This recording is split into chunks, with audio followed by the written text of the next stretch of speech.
Hi folks. In my last video entitled Rav4 Hybrid plus Aliner equals 29 mile per gallon towing, I alluded that I was going to be taking a trip this fall out west and putting a significant amount of miles on, and I would report back about exactly how well it does going through the mountains and across the plains. I'm going to also add some towing impressions of how the Rav4 handles the Aliner through big steep mountains, of which there were plenty on this trip. Okay, let me begin by saying how I exactly track this. Each day that the camper was being towed, I would zero out the odometer and zero out the fuel economy meter and leave it alone completely until I got to the end of my destination at the end of the day. Any miles that were traveled when the camper was unhitched are not counted in this. They weren't tracked at all. Further, the mileage I was getting reflects the fact that I followed speed limit signs at all points on the trip. If the speed limit was 65, I went 65. If it was 70, I went 70. In some areas it was 80, I went 80. The tires on the trailer are upgraded radials that are speed rated to 81. Had no issues at all with that part of it whatsoever. Also, I took advantage of the cruise control's adaptive tracking. Basically, it keeps track of how close the vehicle is in front of you and maintains a certain distance. I used that to take advantage of drafting semi-trucks when it was possible. If a truck was going the correct speed that I wanted to go, I would fall in behind them, set the cruise control. It would hold me back about 4 to 5 car lengths, far enough that occasionally cars would insert themselves between us because I wasn't really that close.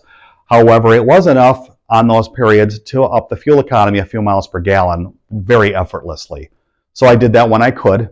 I didn't try to chase down any trailers or anything. I'd wait till they passed me, and then I would just tuck in behind them if their speed was correct.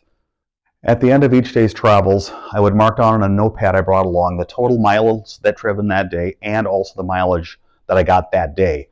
When I got home at the end of the trip, I had a journal that I was able to use to make a much nicer document than I had on the trip that basically says mileage traveled, fuel economy had, gallons used, and if there was mitigating factors that might have affected the mileage, I put them in the notes part. Like for instance, the first day was one of the easier ones. I never left Wisconsin on the first day. 180 miles traveled, 29.9 miles to the gallon, 6 gallons used, and then the note is Wisconsin, easy drive, which it was. Other parts of this trip were much faster, much higher winds, all things that conspired to drive the fuel economy down.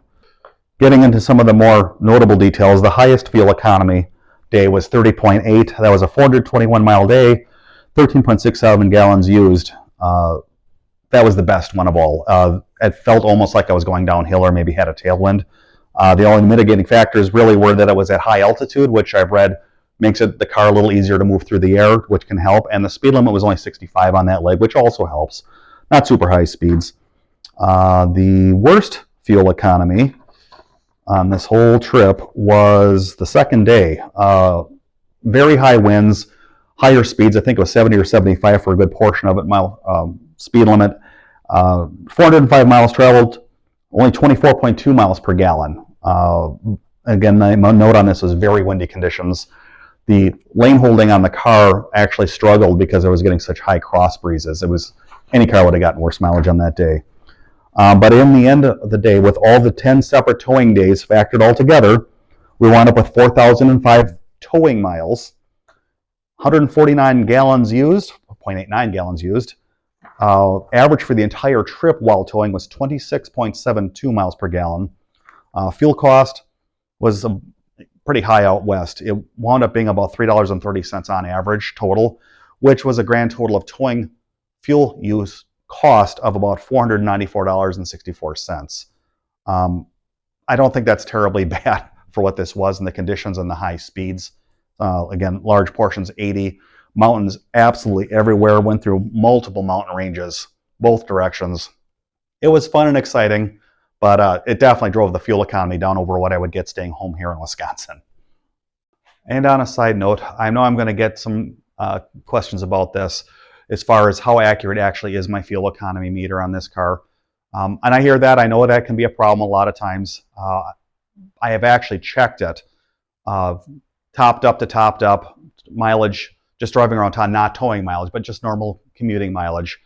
And it turned out that the fuel economy readout on the car was actually about 5% lower than it truly was. Not a huge deal. Just thought I'd mention it. If the true mileage on this trip was actually 5% more, like that would indicate, my towing mileage for the trip, instead of being 26.7, will be about 28 even. But I'm not going to go with that. We're going to stick with the 26.72 because that's a provable, demonstrable one, and leave it at that. That was a lot of mileage, a lot of mountains.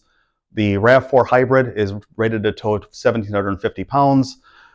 The dry weight on this camper, if you're not familiar with them, being a Ranger 10, it's about 1,450, but that's without propane in the tank, without the battery, without water in the tanks. The reality is, with all the stuff that was in the car, food and whatnot, I was probably closer to 1,600 pounds, somewhere in that ballpark. The car itself wasn't heavily loaded, just 2 adults and some clothing, really. But still, it was pushing the car relatively close to what it's rated for. And through a lot of steep mountains, including the San Juan Mountains, the Rocky Mountains, the Wasatch Range, Wilson Mountains, Red Mountains, and more. I saw occasional passes where we were past 10,000 feet. One of them, there was actually snow on the ground where the plows had come through. Luckily, the road wasn't slippery. The road itself was fine. But kind of gives you an impression of how high we actually were and how much we were climbing. All things that would be hard on a vehicle.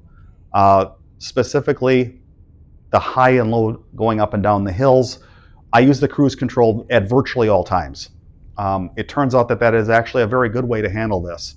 The cruise control does an excellent job maintaining speed on steep downhills or steep uphills. 7%, occasionally a little more on some of these hills, uphills and downhills. On the uphills, the indicator on the dash, which shows you how far the throttle is being opened, at no point on any of these hills ever got floored. If I had stepped in to try to accelerate manually, there was still throttle left. The car could have accelerated even harder up these hills. Going down the hills, the way the hybrid system works is it recharges the battery on the way down the hill until the battery gets full, at which point that doesn't work anymore because the battery's full, and it switches over. It turns the engine on into a conventional engine braking like any other car situation. I would intentionally maintain speed limits. Whatever it was posted is what I would do. If I'd be cresting a mountain peak and starting to come down the other side and the speed limit abruptly dropped from 65 to 45, I would immediately drop the cruise control down to 45 and let the car sort it out, slow itself down. It did a fine job of that. It was a very rare situation where the brakes were applied even briefly. It was simply working off engine braking and engine charging almost at all times. Obviously, the fuel economy stayed high even in these steep, heavy mountains. It was really no issue at all.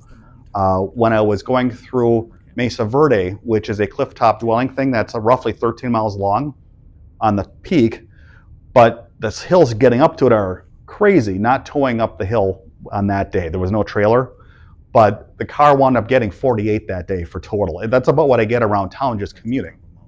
So I was absorbing enough energy on the downhills to provide enough for the uphills that all basically canceled out the mountains being there at all. It actually worked beautifully. The other part to keep in mind was a higher speeds. Like I said, I was following speed limits on this whole trip, including a big portion through Utah, which was 80 miles an hour. I set the cruise for 80 miles an hour and followed along, occasionally cut behind some trucks, which was nice because it was windy. The trailer itself didn't wag, wiggle, bounce, jiggle, nothing. It was almost like it wasn't there, other than when you try to accelerate around a truck, it's not as fast as if you had no trailer. It handled it easily. I think that might be in part because this particular trailer has a fair amount of weight on its tongue. It's around 15%, which is at the high end of trailer tongue weights. Typically, you're looking for at least 10% to get into a situation where the tail won't wag on the trailer. 15% apparently does an even better job because it really didn't wiggle, waggle, nothing. It was great. As long as your car can handle the tongue weight, and in this case it could. I had no problems with I think it's a 240-pound tongue weight. No problem, the car can handle it. Back of the car didn't even actually sag very much.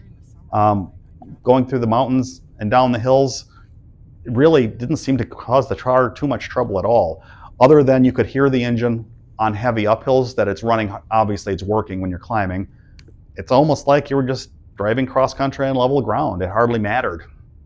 The other thing that turned out to be pretty handy on this trip was the car's lane assist feature. What that is a thing that goes with the cruise control that basically tries to keep the car centered in its lane. It does that just by watching where the two painted lines are on the road and keeping it right in the middle of them. It steers pretty well. If the lines are painted well and in good condition, it works quite nicely. There were periods out west where I virtually had no steering input required from me at all for 15 to 20 miles at a time. That is very relaxing when you're trying to put a lot of miles in a day, that your attention doesn't have to be so perfectly on the road at every second, because the car is basically handling on its own. That being said, it does have some issues. If you get grooved pavements, stripes on the pavement from repairs, the lines on the road leave for an exit or back in for an on-ramp kind of thing. In those situations, you need to have proper hold of the steering wheel. It might get confused and beep at you and maybe even try to take that exit. But in regular situations, which on the Great Plains, there's just mile after mile after mile, essentially straight, level, flat, boring roads. The car actually does a pretty fine job of getting you there on its own. It made it a far more relaxing trip. Coupling that with the cruise control and being able to draft semis that are going the right speed, it became a very easy trip for me to do a good job driving and stay very safe. Pretty happy with that feature. I'm glad I have it. So in summary, is the Rav4 Hybrid a good choice for pulling an A-liner camper or something similar to an A-liner camper cross-country through the mountains? I'm going to have to say yes.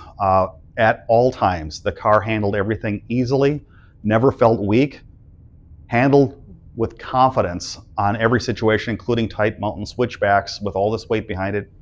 Like I said, never wiggled, never wagged. It made it easy. Cruise control and lane holding did their jobs about as well as you could hope for them to do on any car. And I wound up with excellent fuel economy. In my opinion, it's very good fuel economy for a trip of this nature. I'm going to go ahead and call the Rav4 Hybrid an excellent choice for this sort of use. Hope that helps, everyone. Till next time.